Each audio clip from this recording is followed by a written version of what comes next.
And with deeply restful awareness, take a moment to share what Swamiji revealed to you through your third eye.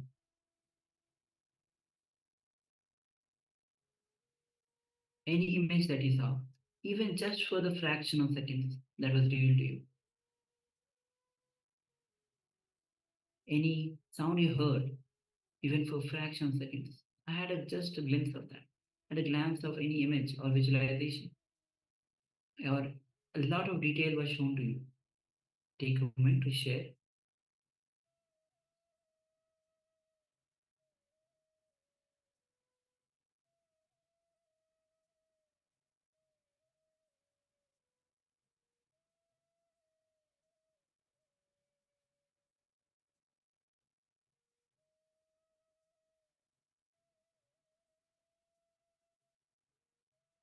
Yes, the moment you start participating, the more you start participating, the moment you start sharing, you gain the confidence, and not only gain the confidence, but you are able to manifest the powers.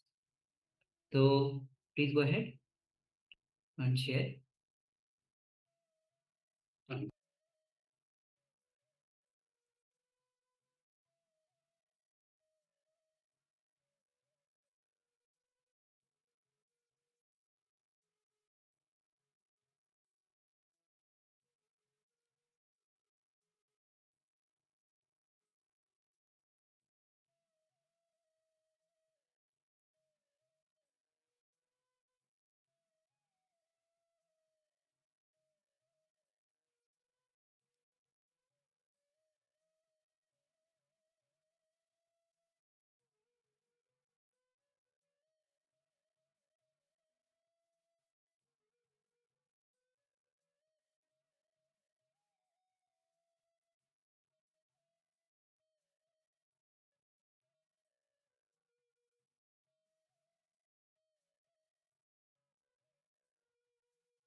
So please go ahead and share.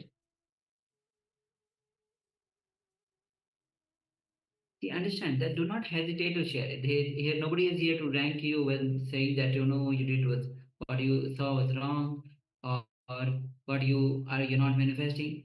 Nothing like that. We are as the day one we told that we are not here to rank you. It is your deep feeling connection with Bhagwan. So that is the super conscious energy. You have that super conscious breakthrough. So without any hesitation, go on sharing.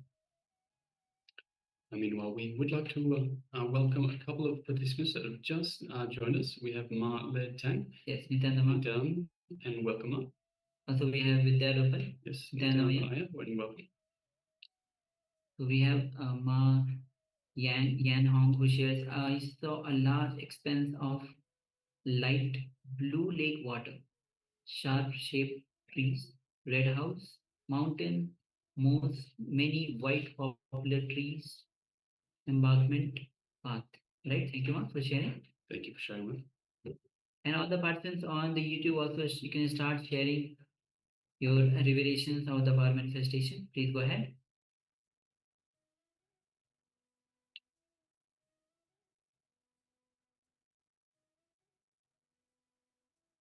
So let us now move on to the verification stage. Yes, this was the image that we displayed for you. So you can see it is a beachside. It looks like some sort of maybe like a cafe or something, a restaurant. We have a nice small beach. You can see the sand. You can see the water. You can see in the background also some buildings on top of some rocks overlooking the sea itself. You have the palm trees with its sharp sharp leaves as such. You can see the waves. You can see some grass, perhaps even moss on the top. So we're looking down onto these buildings. So yes, and of course we have the sky. We have a little bit of cloud cover. So let us have a look. We have Ma Yan Hong that says, I saw a large expanse of light blue lake water. So we do have a large expanse of water. It's perhaps either the ocean or a sea. Sharp-shaped trees. So we have the palm trees themselves. We have red house. So we have the roof of one of the houses, which is reddish in color. Mountains. So yes, we can see mountain, like rocky structure in the background. Perhaps not a mountain, but rocky structure. Moss. So we have some grass and perhaps even some moss just on bottom right-hand side of the corner at the top of this hill as we're looking down. Many white poplar trees. So we don't have the poplar trees, but we do have the palm trees and embarkment path. So yes, you can see there's the car park there, and there's a pathway along that as well. So yes, thank you very much for sharing, Ma, and congratulations for manifesting this power of third eye vision. Yes, and congratulations to all of you taking part and manifesting this power. So with this, we'll be entering into today's theme itself, as today is day 7 of the Paramashivoham, and it's a 21 day, as all of you know, it's a 21 day of program, and we have entered into day 7, and today the deity is Dakshinamurti, the one who is sitting in silence, the vibrant silence, and he's the ultimate master. Today we'll be understanding all the dimensions of human existence. We'll be going through the koshas, the 5 koshas that we have. And before that, we'll be entering into a short revelation by Swamiji himself on the Dhyana Spurna. So the Dhyana Spurna is, Dhyana means meditation, Spurna means flowering. When the meditation flowers in you. So let's get ready to have, and also make sure that you have the pen with you, notebook with you, so that you can write the powerful cognitions when Swami is revealing these powerful truths, great truths. Only when it gets clicked with you, you imbibe these and you start implementing these in your life. So now let's get ready. Please come to the space of listening and let's.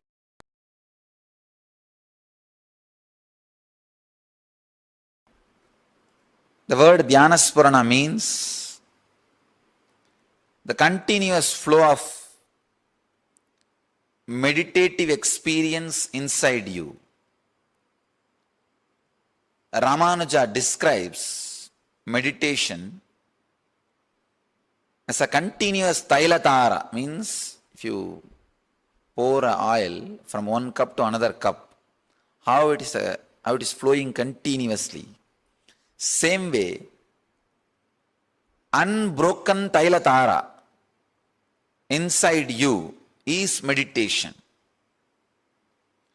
Continuously, the superconsciousness is flowing inside you. Experiencing that tailatara, experiencing that flow is dhyana. These 2 days, we'll try to experience that tailadhara through a very intense, very strong meditation techniques. Ramana Maharshi says very beautifully, I am so happy I did not know the word Brahman before I know the Brahman.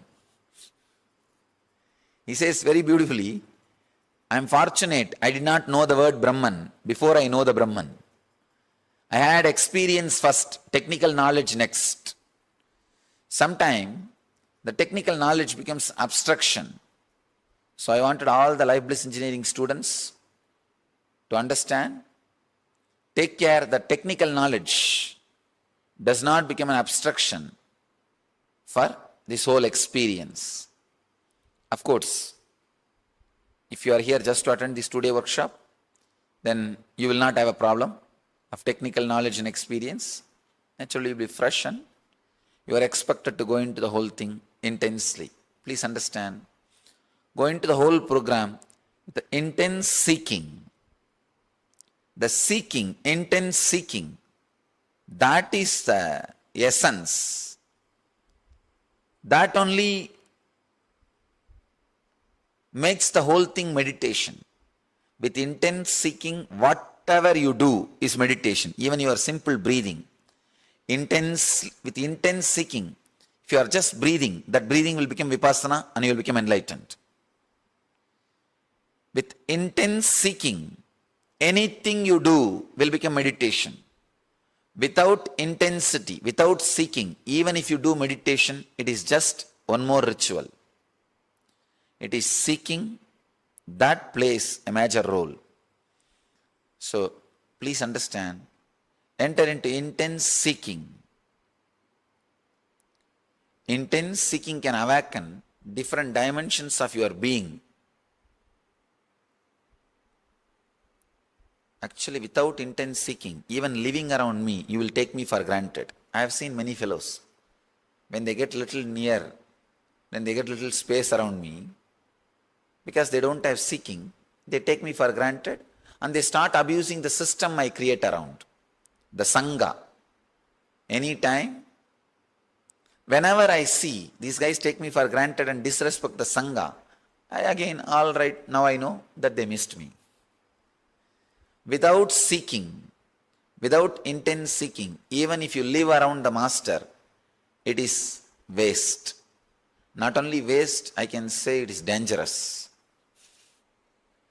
Dangerous not only for you, even for the master. Of course, master can't be disturbed, that is different. But it is dangerous to everything. With seeking, wherever you are, you will create master around you. You will feel his presence around you. With intense seeking, anything you do will become a technique and lead you to Jivan Mukti. Without intense seeking, even if you are meditating, it will be one more ritual. I have seen many people.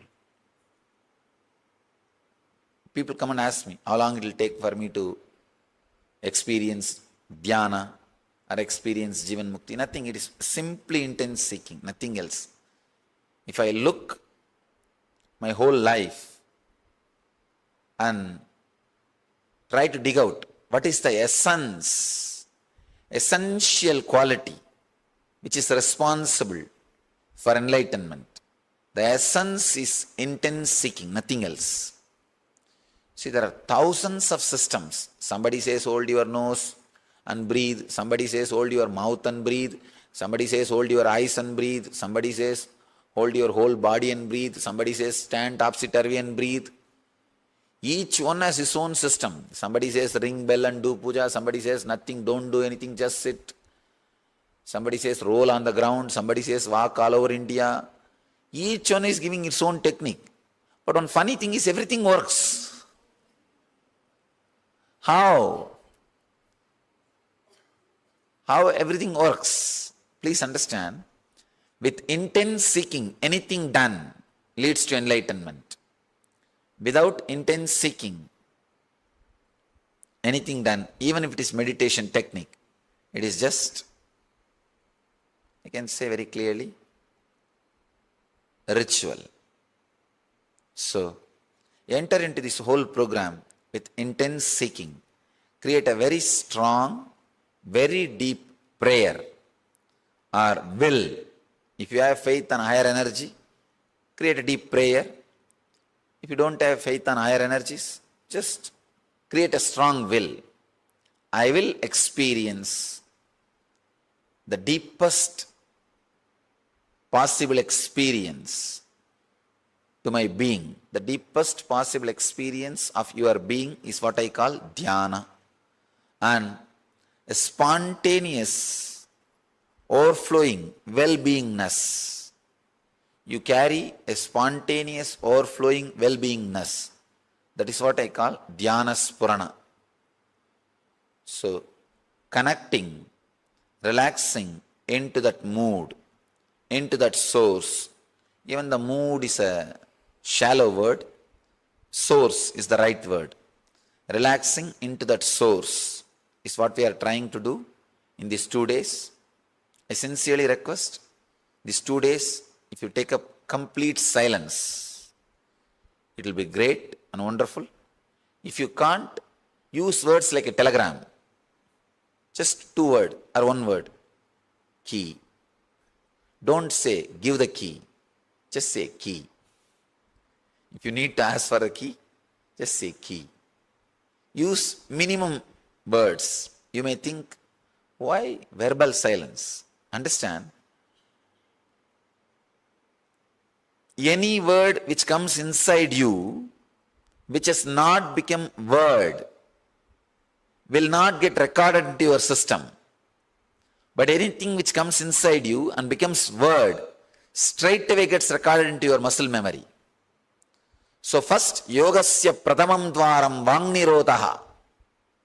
It's a very beautiful sutra. The first step into yoga is silence. Vangnirotaha means the vak, the energy which converts air into words, should be silenced. So seal in this area, these 2 days, because this whole technique is opening the door of silence. See, there are so many doors. Through the door of love, through the door of intelligence, through the door of compassion, through the door of bliss, through the door of silence. Through so many doors we can experience the same experience, the Jivan Mukti. In this program, I am trying to open the door of silence. This Dhyana Spurana is all about silence. Through silence, you can experience to the innermost silence. So try to close your walk. Means not only not using the words, see that even in this zone, that silent murmuring does not happen. Silent murmuring, continuously there will be small movements in this area. Even if you keep quiet, verbally, there will be small movements. That is what Patanjali calls Vangnirotaha. Shutting the vak. Not only verbalization, the small movements, very mild, subtle movements happening in this area. In this area. Very subtle movements. When you look, you will see tuck, tuck, tuck, tuck. Even while you are sitting and listening, here you will see like a heartbeat. Continuously, something will be going on. It will not be physically felt like a heartbeat, but mentally, some words going on. Those words will not even have a proper meaning. They will not even have proper meaning. They will not be moving properly. They will not even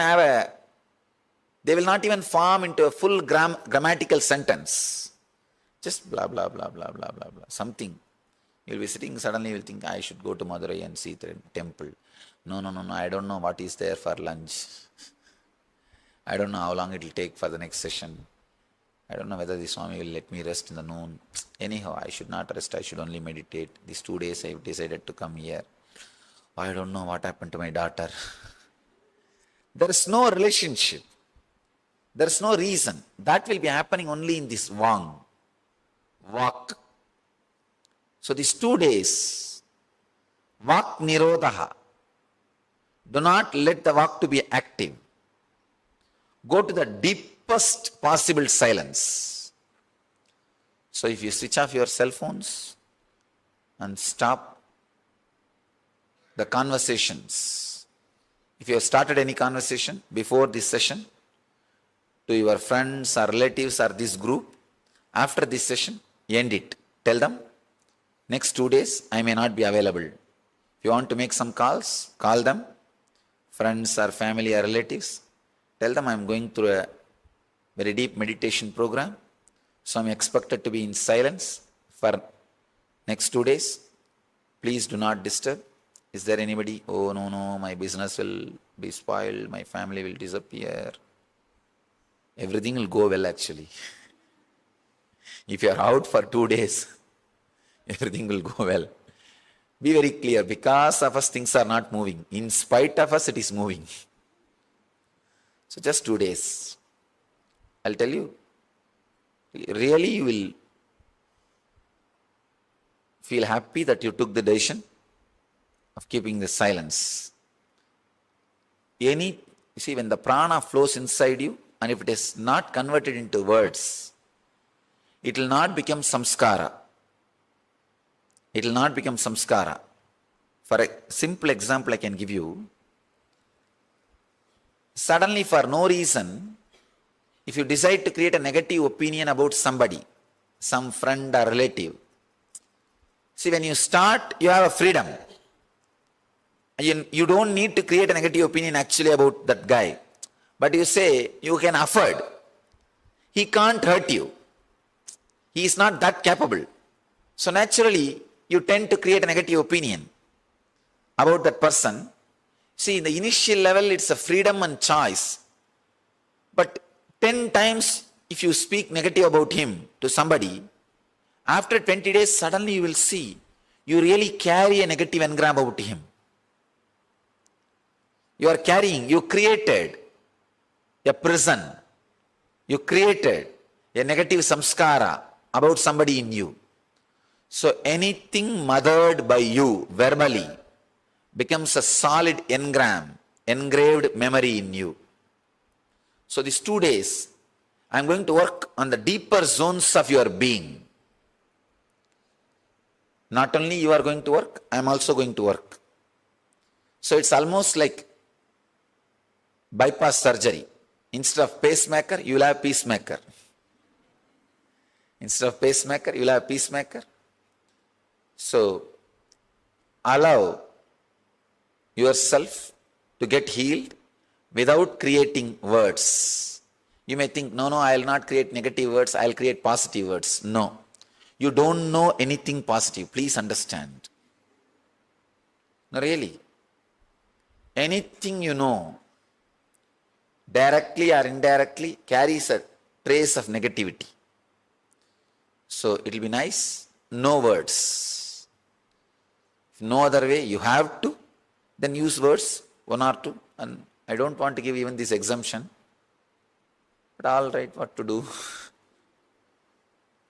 It will be nice if you completely be silent. Not only creating words through tongue, creating words in the walk. This area. This is the area the words will have its origin. So no words in the walk. One more thing. Strong vidarka. Please understand. These 2 days what you are going to do is process. If you do the same thing in your house, it is meditation. I want you to know the difference between meditation and process. Meditation means you doing some techniques and methods with your presence only. That is meditation.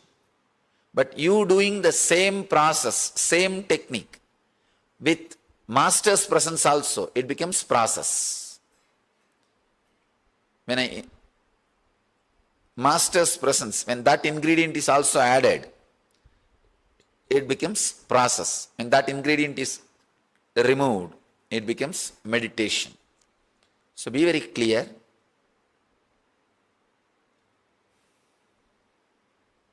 You are entering into a process. So have a strong vidarka. If you are new, I want you to understand this word. Darka means simple logic. Kudarka means negative logic. Constantly judging. Vidarka means a simple, open, acceptable, receiving logic. So, if you sit with vidarka, a deep vidarka, suddenly you will see whatever I am uttering becomes experience in you. I understood the power of vidarka only when I started giving Kalpadar Darshan. All of you may be aware, every day I am giving Kalpadar Darshan somewhere or other, healing people or blessing them or giving them some counseling or asking whatever, giving them some boons, whatever they want and all those things. When I am working, I realized for some people, one touch is enough, they are out of their disease. For some people, it takes 10-15 days. For some people, one word is enough, they are out of their problem. For some people it takes months. I started working. Why? Why? I started doing research and development on this science. The revelation or experience happened to me. The answer happened to me for the question why is vidarka. When you come with a simple open logic, it becomes like an energy bridge between you and me. Please understand. It's like a new channel opening between you and me. New channel. It's like without vidarka, you have a TV which shows only violent channels. Maybe 4 or 5 channels. With vidarka, you have 100 channels, which is always romantic and music. Vidarka is a music channel connection. Understand? Constantly, it brings a very romantic feeling. Not only with me, when you have vidarka, even the whole life becomes romance.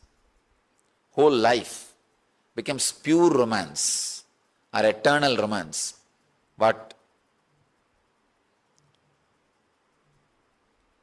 Paramahamsa Yogananda calls as eternal romance. That's a beautiful word. The vidarka gives you the experience of eternal romance. So please understand, the vidarka, enter into the whole program with a deep vidarka, you will experience the whole thing. You will experience the whole process intensely. Actually, with vidarka, the master's words become reality, like a balloon. If you pump air into the balloon, how the balloon becomes reality, takes its shape. Same way, vidarka is the air to make the master's words into reality. Master's words takes its shape when you pump the air of vidarka into it. So sit with the intense seeking, an intense vidarka. Simple things you do. Actually, you are going to do only very simple things. It's not, no complicated techniques. You are not even going to move your body. Throughout these 2 days, you are not even going to move your body. There is no physical active meditations in these whole 2 days. The whole thing is completely based on silence. Utter silence. The whole thing is based on Taittiriya Upanishad. The whole program is based on Taittiriya Upanishad. Taittiriya Upanishad describes the 5 koshas, 5 parts of you. The first part is Annamaya kosha, the physical layer, the layer which you are carrying, made out of flesh and bones. Second part is Pranamaya kosha, the 5 air movements inside you. Prana, Vyana, Utana, Apana, Samana, which is responsible for all major diseases. See, almost all major diseases, including cancer, Pranamaya kosha is responsible. First problem starts in Pranamaya kosha. Like a bone fracture, those things start in Annamaya kosha. But all other problems, the major problems, cancer, heart problem, the wheezing, asthma, sugar, the BP, everything starts from Pranamaya kosha. All the air movements, 5 air movements, air going in, staying in, spreading all over the body, going out and cleaning. These are the 5 air movements. Prana, Vyana, Udana, Samana, Apana. These 5 air movements is the second layer, second sheet, Pranamaya kosha.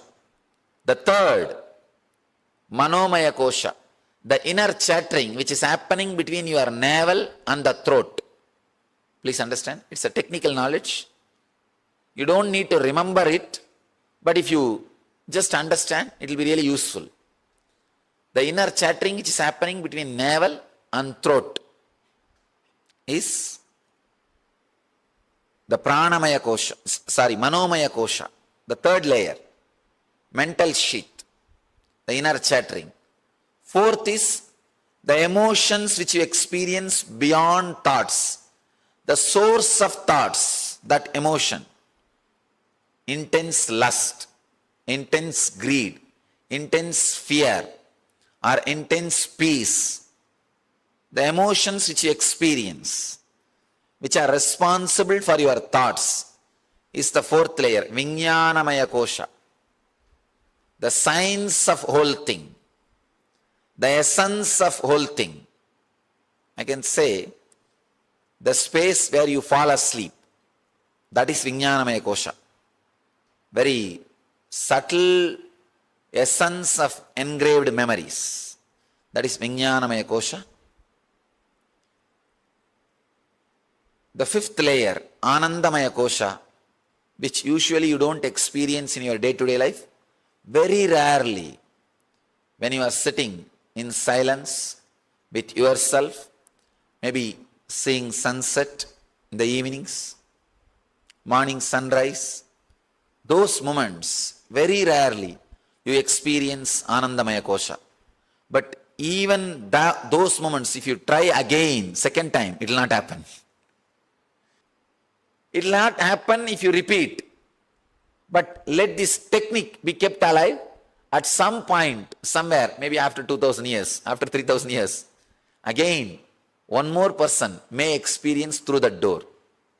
Just with that hope, we keep all these things alive. Anyhow, Anandamaya Kosha is a space you experience your utter silence and bliss spontaneously without any reason, and which can't be reproduced, which you experience very rarely. So now, I am trying to infuse silence in all these 5 layers, intense silence into your muscle memory, Annamaya Kosha, intense silence into your breathing method, Pranamaya Kosha, intense silence into your Manomaya Kosha, thinking pattern, intense silence into your emotional source of your emotions, Vijnanamaya Kosha, intense silence into your deepest inner space, bliss. Please understand, infusing intense silence into all these 5 space is what I call Dhyana Spurana. This whole system, this whole program, the whole technology is from Taittiriya Upanishad. Taittiriya Upanishad describes these 5 layers. Maybe today evening, we'll sit for a few minutes. I'll chant the Taittiriya Upanishad. I'll chant those mantras. You experience those mantras. Before experiencing the mantras, let you experience the silence first. Then, we'll enter into the technical knowledge. First, I'll give you the essence of this introduction. I request you to be carrying intense seeking, yearning to achieve the ultimate, achieve the silence. Please understand, without yearning, the silence which you experience is very shallow. Sometimes people ask me, the yearning, seeking itself disturbs my silence, Swamiji. Then that silence is very shallow. The seeking will take you to a silence. That only is an eternal silence, the ultimate silence. If the seeking disturbs your silence, it is a very shallow silence. Forget about it. Carry intense seeking.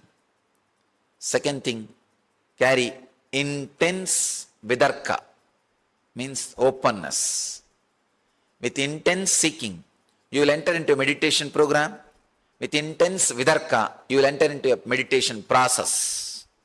You will allow me also to contribute for you. So sit, the deep vidarka and deep seeking, you will experience this whole space. You will experience Dhyana Spurana. Is there any relationship with deep silence and enlightenment? I can say it can be used as a method in the initial level. Malinath, It can be used as a method in the initial level. It will be really nice if these 2 days you experience that silence.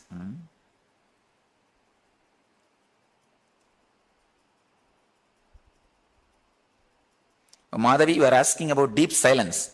Now, deep silence does not need to be practiced in everyday life. I am only asking you to do these 2 days.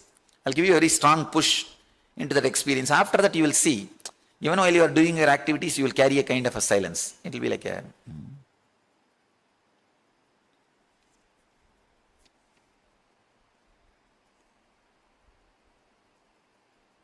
Just for Annamaya Kosha, we will use the body. Because it is related to body, we'll use technique related to body. Other than Annamaya Kosha, all the other 4 layers, you will not even move the body. You will not even move the body. But here, because we are working on the body, we will work on biomemory, on the muscle memory, the prarabdha. So, we'll gather for next session. Will take its own shape. So we don't have to bother about that. It will take its own shape. Just be relaxed these 2 days. And only one thing is certain, you will be here for next 2 days. Just go through in a very simple way. Don't take things too seriously. Of course, when you take things too seriously, you create more and more complications. And one more thing, the moment you become serious, the very stress doesn't allow the energy to work on you. The very stress stops the spiritual experience happening in you. These are the usual few things I give as introduction. Try to be completely the present moment so that you will not sleep, you will not miss. Next thing, try to take the maximum possible help from the Master's presence. Try to have the maximum help. Small story.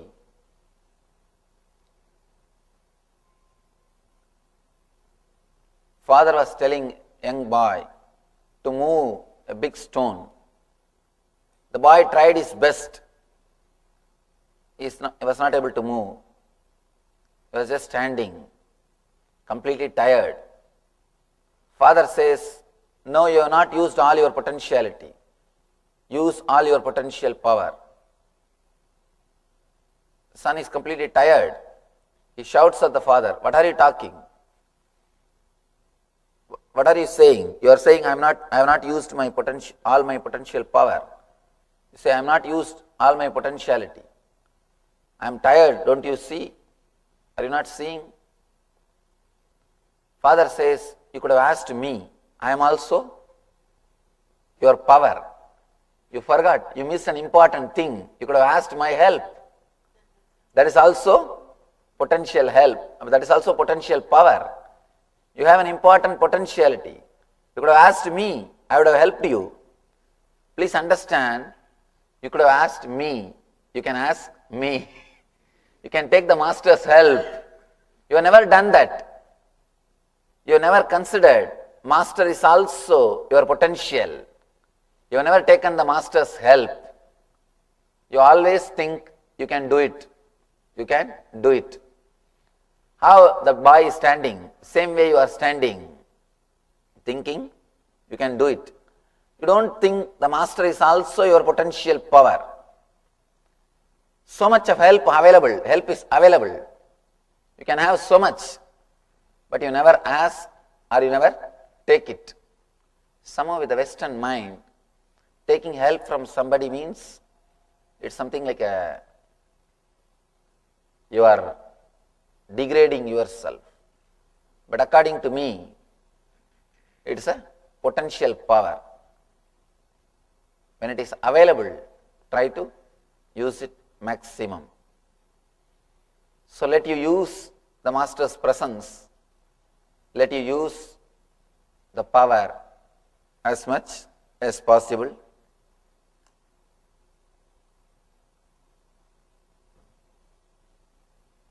We'll enter into the subject. The whole program is based on the one truth that you are unclutched. By the very nature, by your very nature, you are independent, illogical, unconnected, unclutched thoughts. Let it be very clear. By your very nature, you are independent, illogical, unclutched thoughts. I'll try to explain how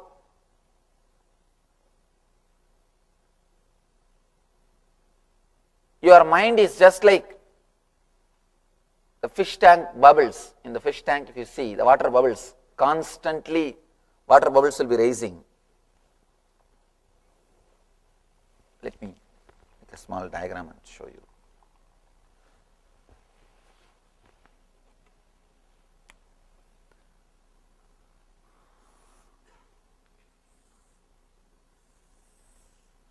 Whenever I draw any picture, I write a name also so that people will understand.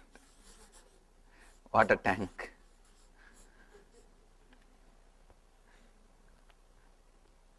Just understand it is a water tank, fish tank. You will see the water bubbles.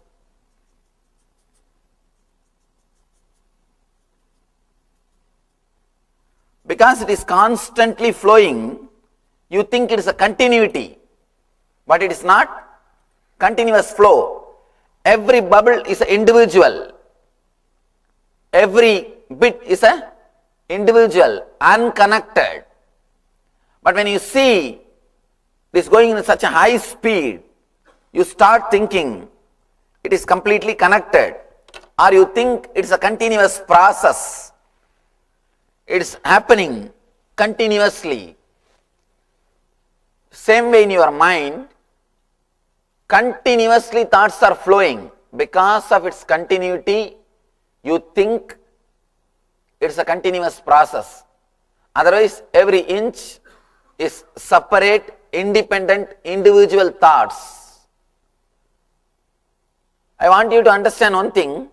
You can neither control nor concentrate or develop these thoughts. You can't do anything about it. Then you may ask, then why did you call for this program, Swamiji? Then why this program at all? Just to tell you that you can't do anything, I called you all. Let it be very clear. Just to make it very clear, you are putting too much of effort in the wrong direction. You are putting too much of effort in the wrong direction. You are trying too much in the wrong direction. Just to make you aware, you are trying in a wrong direction. I called you all. One thing can be done. The moment you understand you are unclutched, you are unconnected, the influence on your being, the influence of thoughts on your being will drastically reduce, practically disappear. You will not be influenced by your thoughts. You will not be influenced by your thinking. You can completely liberate yourself, all the suffering which you are creating for yourself. Let it be very clear. All the suffering, capital letter ALL, all sufferings you create for yourself. You don't have to believe me, but that is truth. Whether you believe or not, that's the truth. All sufferings which you create for yourself, you can liberate yourself from yourself. Whatever way you are torturing yourself, you find all technical ways to torture yourself. Really, you find a lot of technical ways to torture yourself. Directly, if you can't, the moment your mind masters something, some technology created by yourself to torture yourself, again you develop your technology, you update yourself. and come up with something new to torture yourself. Constantly you are torturing yourself. These ideas with which constantly you are torturing yourself, you can liberate yourself. I want all of you to understand very clearly, first, at least intellectually, that you are unclutched.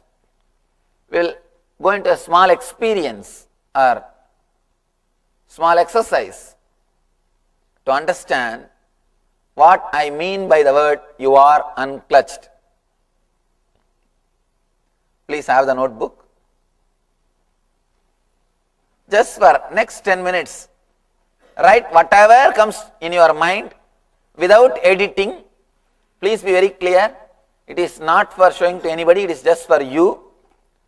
You are just going to see what is happening in you. Do not edit, do not suppress, do not postpone, don't think how can I write. Just write whatever comes in your mind in the same language. If you are thinking half in English and half in Telugu, write in the same way. If you are thinking half in Tamil and half in English, write in the same way. Whatever way you are thinking, the same way just pen down. Till I say stop, just continue. If nothing comes, just wait. Oh, how many didn't have notebook? Please.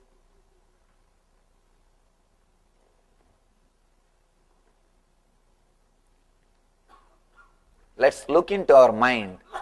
Actually, what is going on? Let it be very clear. First time you are looking into your mind. If you can't write, it's okay. You can't write with left hand, na? No, if you can't, it's okay.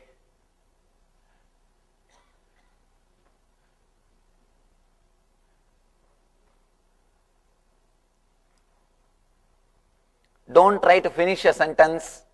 Don't try to be logical. Don't look into the neighbor's book. Just look into your mind and write. See, Big Boy's wife is looking at Big Boy's notebook. Come this side. Don't sit next. Move, come up to this chair, ma. Husband, relatives, friends, husbands don't sit. Husband, wives don't sit next to each other.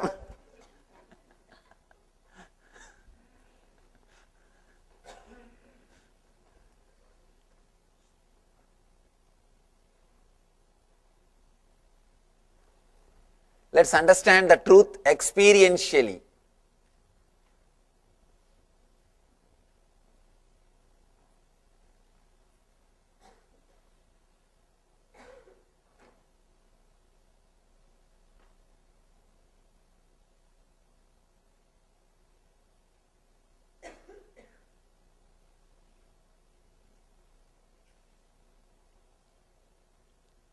If you can spread, because the hall is so big, I think people who are sitting in the chair can move a little bit backside, and you can pull your chair. So you have so much of space.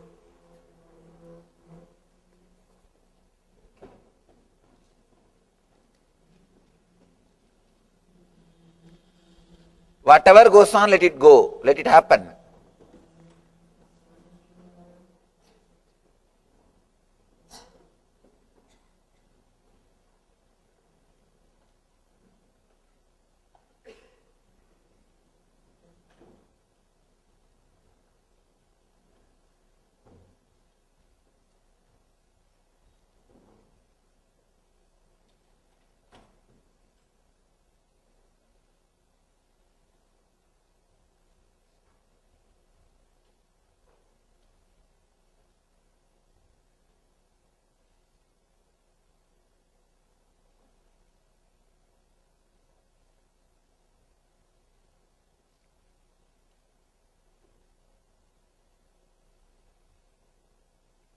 Don't give gap. If you give gap, you will start editing, suppressing unconsciously. I want you to know completely what is going on inside.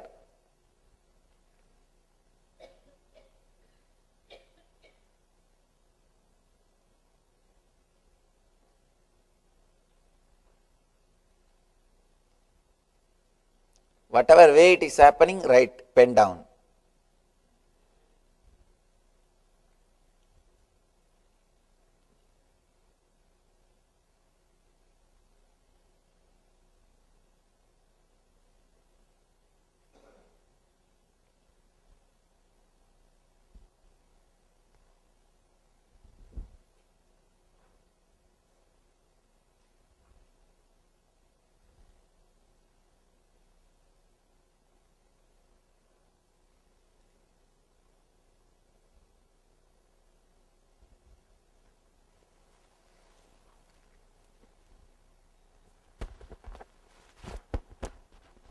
Share.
Not purposely think. Just let it go on. Write even the conflicts.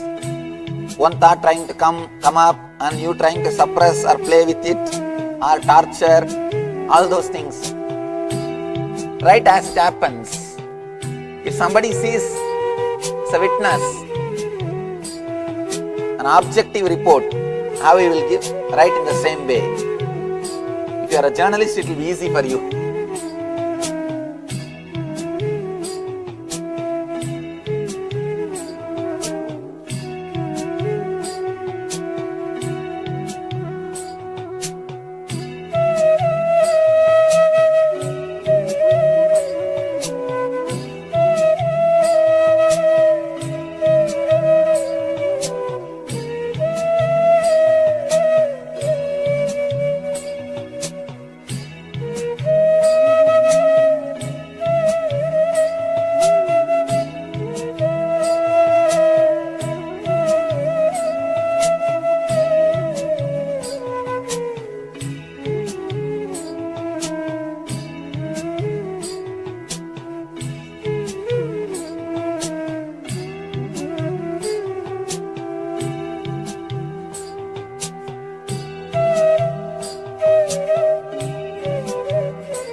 not your friend?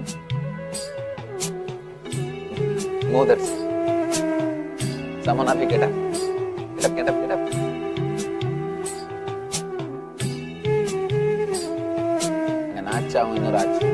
Get up, get up, get up.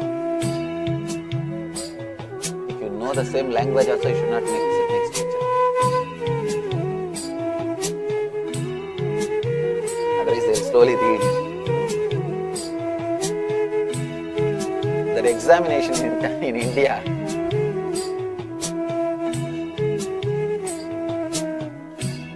Now, even though you know the right answer, you just verify.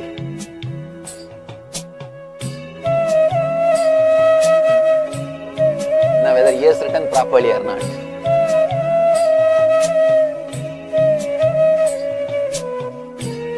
That's a big problem.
writing, either you become enlightened or you are lazy.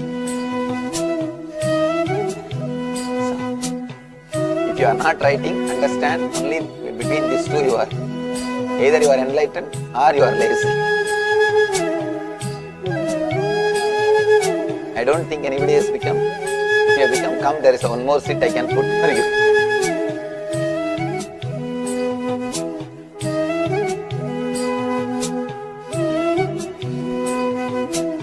Because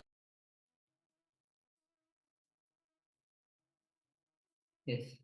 So this was a 10-minute of experiment where Swamiji said to write down whatever thoughts are coming without any judgment, without editing, without suppressing anything. Whatever thought is coming, just write down. Say if your journal, it should be easy for you. So now if we have a look at what we have written down, so just take a moment and have a look at everything that you've written down. So you should have written down everything without editing, just as soon as it comes out, as soon as the thought arises, write it down. So if you've done this properly, then you can have a look at everything that has come in your mind, and you will easily see that everything is unrelated. There is no relation between one thought and another. Everything works through some random association that only the brain knows. But have a look at the thoughts, all the thoughts, and you understand the unrelatedness between thoughts, the randomness between thoughts. And as such, you will understand that it is pointless to connect these together because it makes no sense. So that's the 10-minute experiment that Swamiji has just beautifully taken us through. Now let's move on to the next segment. Actually, we have another meditation. We have a meditation for you. Yes, and the next meditation is going to be on Nirodhaka technique. So this is based on the Jnana, the revelation by Swamiji on the Dhyana Spurna, where Swamiji introduced the 5 koshas. The 5 koshas, Annamaya Kosha, Pranamaya Kosha, Manomaya Kosha, Vijnanamaya Kosha, and the Anandamaya Kosha. So we'll be entering into a meditation technique which is called Nirodhaka technique. See, all throughout the day we'll be going through these 5 koshas and so that we bring silence, deep silence into each of these koshas. So one by one we'll be going by. So this technique is to bring the deep silence in you. So please come to the space of listening. And someone said that only for the Annamaya Kosha, the technique for the Annamaya Kosha, you will be using the body because it is directly related to the body. Otherwise, for other techniques, you'll not be using the body. So now let's enter into this Nirodhaka technique to bring deep silence in you. Will take its own shape. So we don't have to bother about that. It will take its own shape.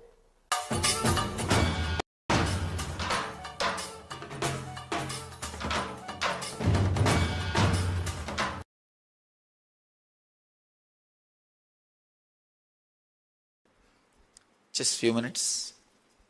Sit with closed eyes. Create a strong will and strong prayer in you to experience intense seeking, to experience this deep silence. Please tie the ribbon.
have trust and vidarka over the master or higher energies, create a very deep prayer.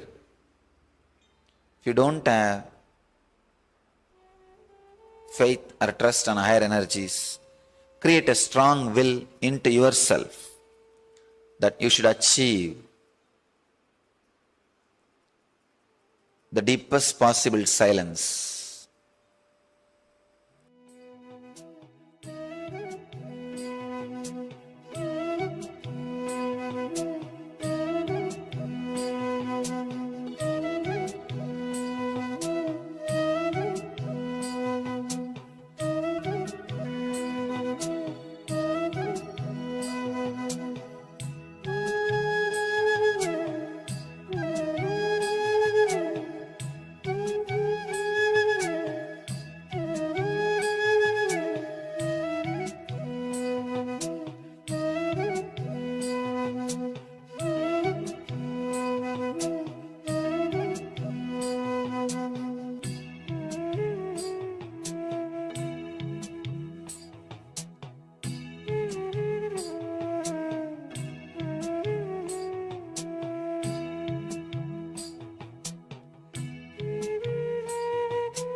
Oh, where thoughts gets formed. No, it is not from Sahasrarma, it's from Manipuraga.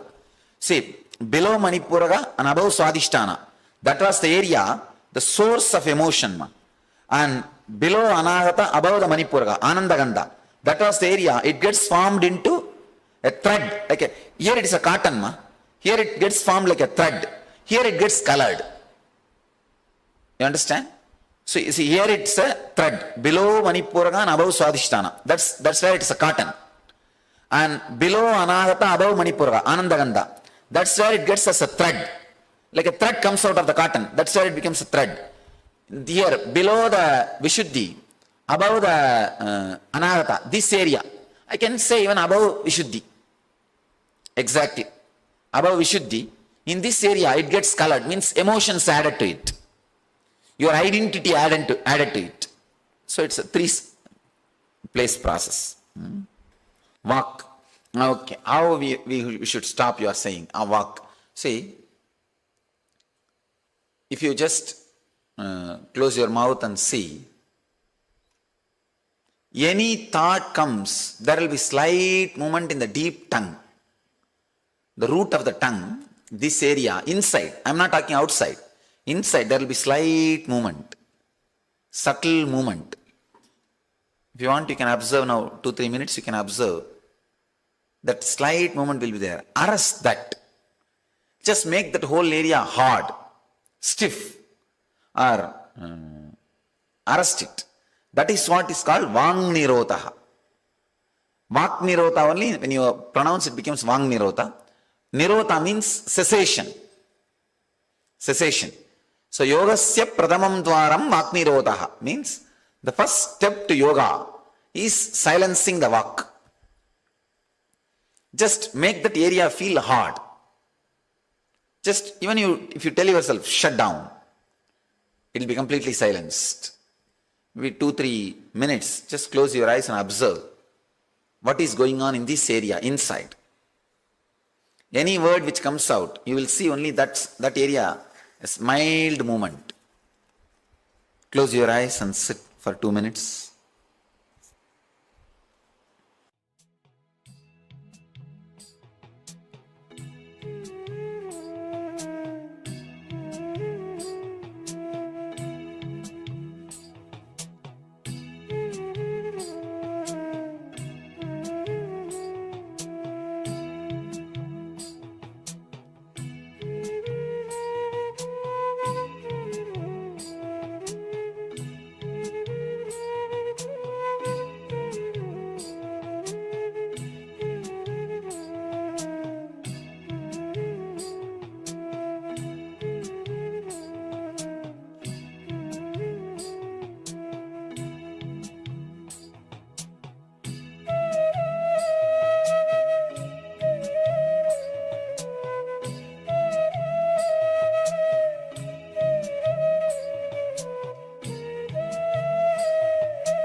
Today is the best day. Sadashiva appears for Brahma and Vishnu early morning in the form of light shaft. Means the consciousness which is beyond time and space enters into time and space. Sadashiva declares, let me become many to celebrate myself. So morning we celebrate he becoming many. You can see every deity, every god, we go and light the lamp.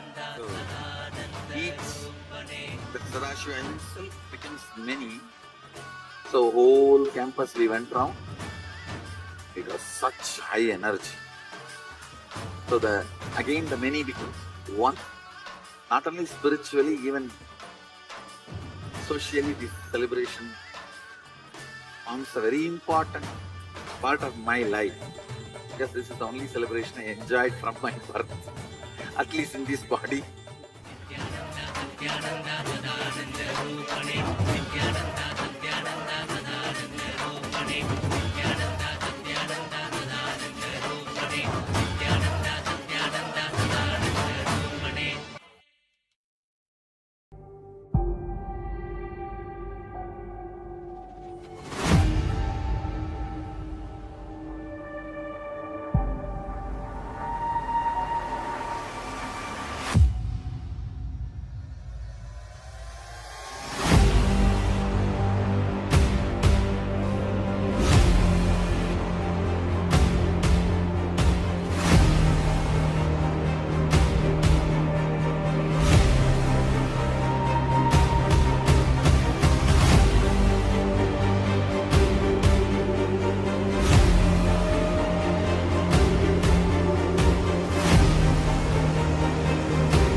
Nithyananda, all of you.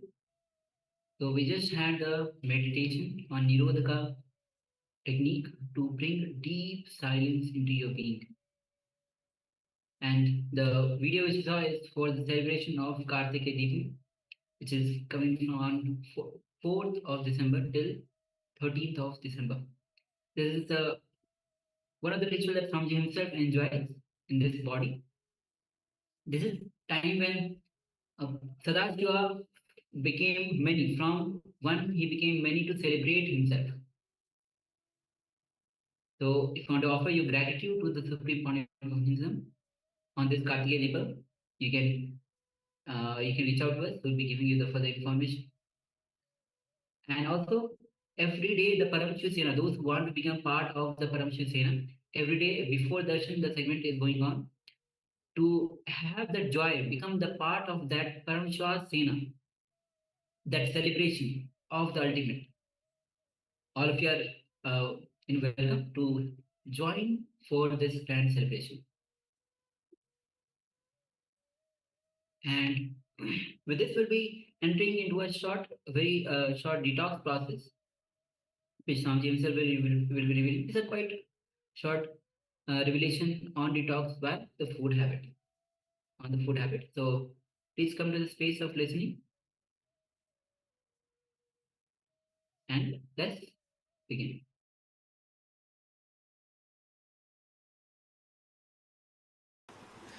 I fast on Paurnami and Amavasya days. But tonight I forgot and ate dinner. It's okay. Bhagavan Reddy, skip only 2 meals.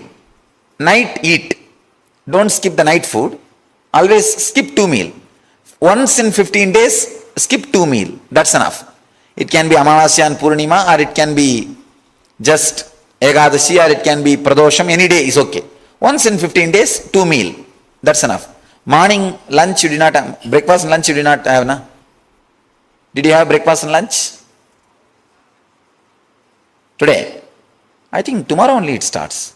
Because in Tiruvannamalai, but tomorrow morning only. So don't worry. I thought you are doing Pradosham Vradam. Pradosham is now. It's okay. I think Pradosham also yesterday only. So tomorrow you fast, that's enough. Skip only the breakfast and lunch. Dinner eat. Even while you fast.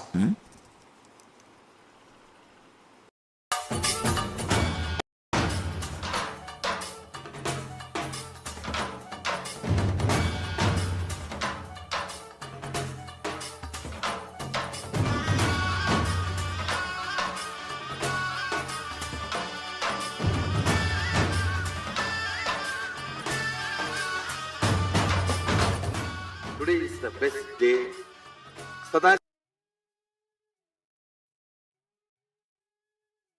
Yes, Nithyananda, all of you. So this was the revelation by Swamiji on the food habit. With this, we'll be moving on to the power manifestation, and today we are manifesting the power of quantum memory. So first, let's enter into the SAS Pramana. Quantum memory is the power to recollect large information without thinking. Intelligence behind the brain. So the verse is taken from Sarva Jnanatra Agma, verse 15. And the verse goes as Evamekatvam bhavein samsitasya tu yoginaha sarvagyatvam pravartet vikalparahitasya tu.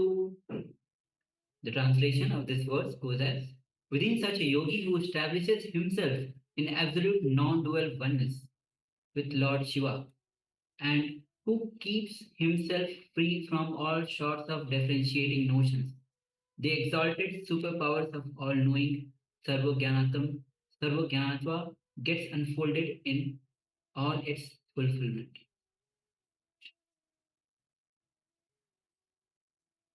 Yes, so let us now get ready. So we will be displaying an image for you, an image of a sheet of a page from a book by the Supreme Pontiff of Hinduism, Science of Living Enlightenment. We'll be displaying this just for a few seconds, and then we'll be taking it away. So once again, this is the power of quantum memory. Even though we say memory, so quantum memory, it is actually downloading vast information from the cosmos, directly from the cosmic archives. So we're not actually reading, so please make sure that you don't try to read what is on the page. So we're just connecting to the page, we're connecting to the information that's on the page, and with that connection, we ask for the cosmic archives to download the information and reveal to us what is written on that page. So requesting everyone, let us get ready. Sit comfortably with your head, neck, and spine in a straight line. And let us first of all unclutch from all impossibilities, unclutch from all self-doubt, unclutch from all judgments. Let us just drop it all aside. Just become a witness. So anything that comes up, we just unclutch again and again. Unclutch like a mantra. Let unclutch become a mantra for now. Just unclutch. Every time a thought, a pattern, a limitation, impossibility, anything comes up, let us just unclutch from it. Don't get involved in it. Just let it go back down. Unclutching again and again, we come to the space of restful awareness.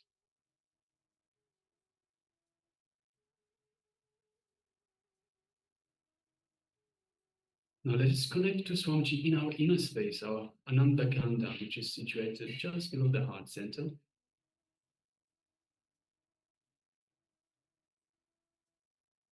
By just remembering Swamiji in our inner space, we invoke the Master. So just have your favorite Murti, your favorite image of Swamiji, your ideal image of Swamiji that you most connect to, that you feel the most connection with. Just imagine that, visualize that in your inner space.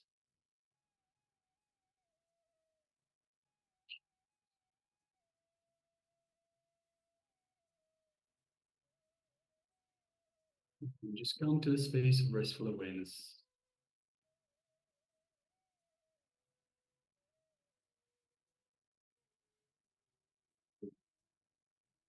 So we will be displaying the page for you just shortly.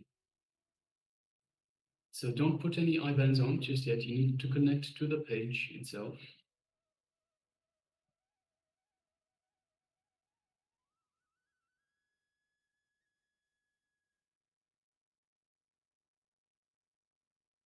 We'll be shortly displaying the page for you. Let us just sit in restful awareness.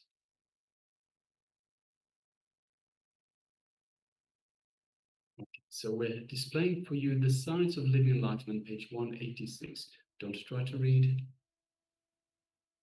And that's it. So just connect to the page itself. And now let us get back to the restful awareness in oneness with Swamiji. So just feel yourself and Swamiji, just the two of you in your inner space. Feel this space of oneness with Swamiji. It is from this space that the power will manifest.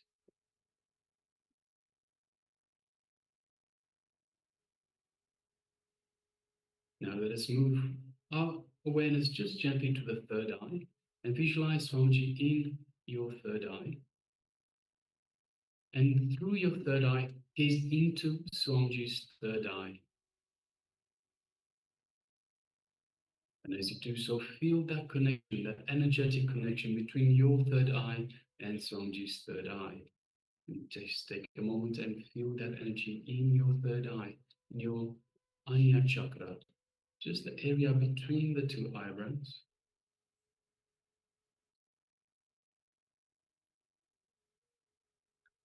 And now bring your connection to this page into your third eye. So just the image of the page that was displayed to you for a few seconds, bring that into your third eye, where you have that connection to Swamiji's third eye.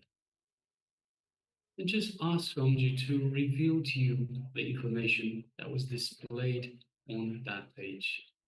Let us now begin this power manifestation now.